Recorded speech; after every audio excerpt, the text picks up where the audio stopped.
malaman about ni Ramon Magsaysay po? Anything about niya? Kita magpapagpapit. Pero si Ramon Magsaysay, ano na siya o presidente po.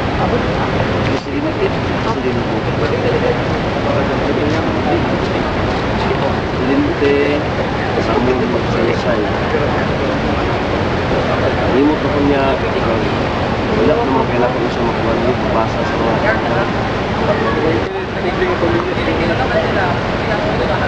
Ramon Magsaysay. Wala niyang ma'am pala siya. Walay, ipatid ko siya. Na-research mo na ko lang itong mga last month, nalimot kung dahil ko. May tagmatawi. Ito, tanawin ko rin.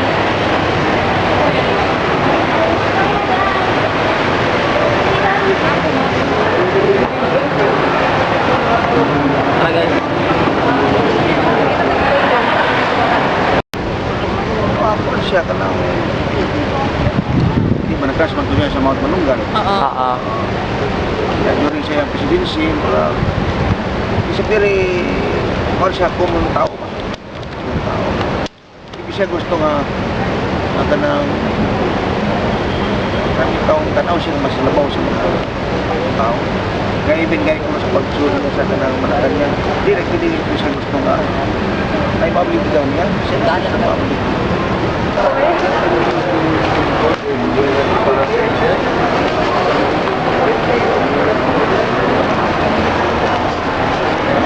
Kung moingon ni Ramon Magsaysay, unsay masud si mong o? Bridge? Magsaysay bridge. Abot lang. Pero wako'y nibawal kang Ramon Magsaysay. Kaya ibas ng bahay na walang bodyguard.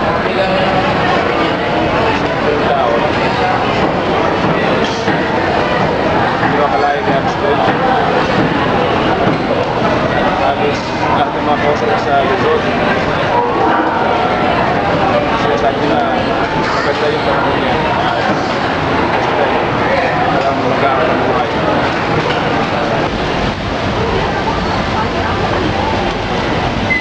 Ako kung comparison na sa duwa, mas maayo si dapat si Magsaysay kay dugay-dugay man to si Roas karaman siguro ko sa public huwag man to nagdugay kaya di ba na-assassinate man to o na kuhaan patong istorya niya na kadungog siyang kanta o basta kayo huwag to nagdugay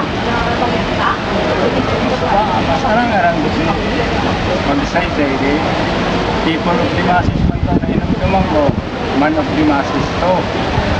Kaya, kung sa kayo Rojas naman, huwag man ito dagan ng istorya. Dali man lang to. Doon ta si Magsaysay na maayo to, pero nakuhan man sad. Aksidente lang po ito, plane, di ba? Hindi naman nga nito subo. Pero, basta lang na ako may kasulti. Salamat.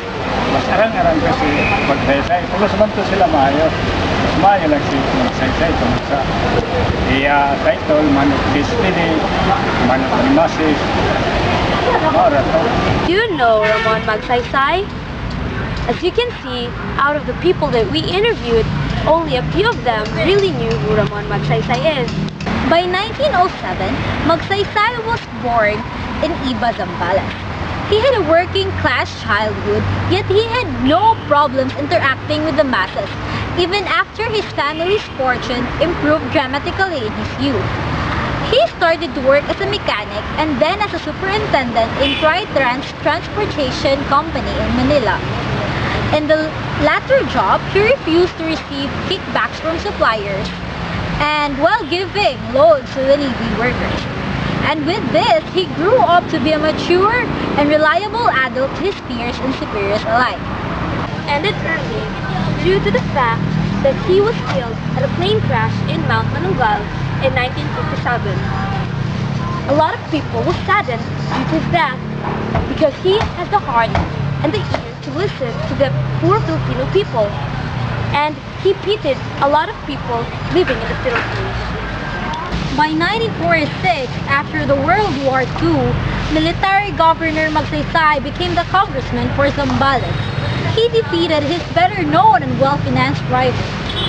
Corruption was rampant during his term, but due to his love for his country and love for the Filipino people, all of it was compensatable.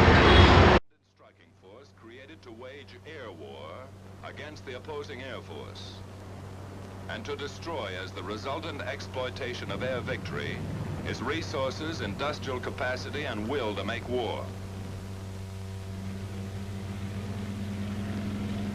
17 August 1942, strategic air power was born. Upon the return of General Douglas MacArthur in the Philippines in 1944, Magsaysay had insights that the Philippines is vulnerable to the attacks of the Westerners and other countries. 12 flying fortresses carrying about 18 tons of bombs, destined for railroad marshalling yards at Rouen. This was the initial test of the air offensive by day against the powerful German Air Force. Could strategic bombing be maintained? Would it achieve its objective? However, due to bad tactics and corruption, the disaffected masses was drove to the arms of the communists. The Americans, preoccupied with the Korean War and worry of neo-imperialism, was reluctant to intervene. Target, bringing strategic air power to an impressive peak in the campaign against German aircraft production. The factories at Schweinfurt produce 52% of the total number of anti-friction bearings manufactured in Germany. This concentration of critical production capacity caused the Allied Chiefs of Staff to assign a top priority to the target. At this time, the long-range fighter had not been developed. Fighters did not accompany the bombers to the target area. This day saw the proof that the heavy bomber could not effectively defend itself, and made the development of the long-range fighter an essential to our strategic bombing success. Wave after wave of enemy fighters attacked the unescorted bombers.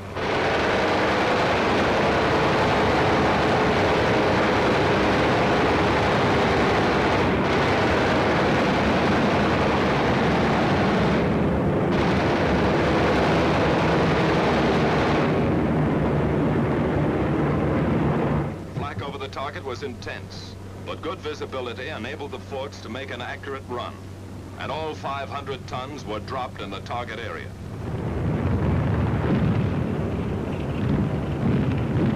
In position, Magsaysay lobbied hard to become the head of the House Committee on National Defense because of his efforts in reforming the armed forces of the Philippines and upholding the veterans' rights.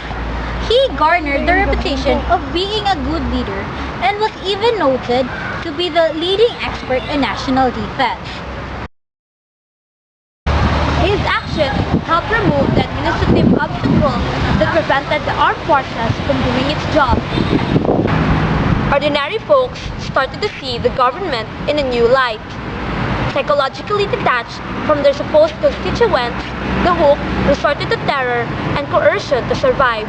The fight for the hearts and minds of masses were thus won, making eventual victory a foregone conclusion. And so we were so insecure that the landlord or even the church can drive us away any moment, even cause our houses to be demolished, little huts of the peasants, of the farm workers to be demolished. They have dogs, they have guns, they have goons to hurt us if we don't submit to their will, or they have to drive us away. So the very excessive, usurious way of lending us for our sustenance was very bad. And it is one of the reasons why the peasants rebelled even in my time as a young boy growing in our barrio or villages in Central Luzon, which eventually became the most rebellious of all the regions, of all the provinces in the Philippines. And I was wondering myself why a sort of gay boy, not so really macho, not really a firebrand at that, I have always been soft-spoken and tender in my feelings. But I was chosen to organize the Hukbalahap, the biggest guerrilla army in the Philippines that fought the Japanese like Tito during the war.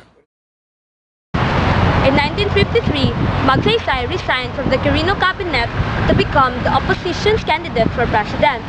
He won the elections and kept his word to opening the Malacanang to public and reserved his working mornings into receiving citizens in person. Anyone could send him a telegram for 10 centavos, or if they could not afford it, the presidential cabinet should pay the bill.